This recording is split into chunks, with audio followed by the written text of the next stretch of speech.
In today's video, I'm going to review a Pythagorean theorem word problem. So if we have a problem like this that says a gopher digs holes in opposite sides of a rectangular yard.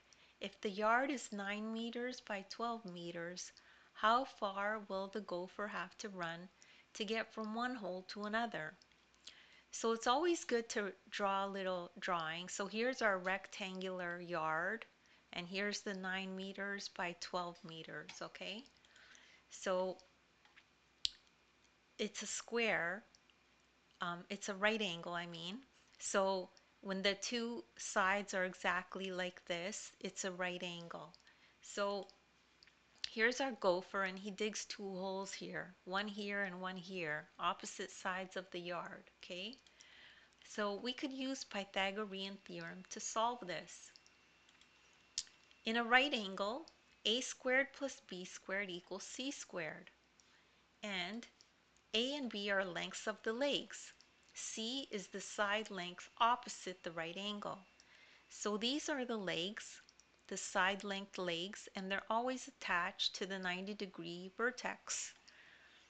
And C is the side length opposite the right angle, okay? Which is also known as the hypotenuse. Hypotenuse is opposite to the right angle. So now we could use the theorem to solve.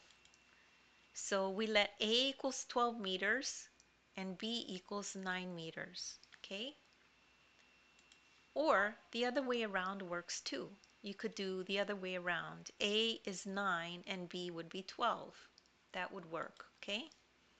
So now we use that equation and we plug in the numbers. A equals 12 and B equals 9. So we have 12 squared plus 9 squared equals C squared. So now we do the square. 12 squared is 144, 9 squared is 81.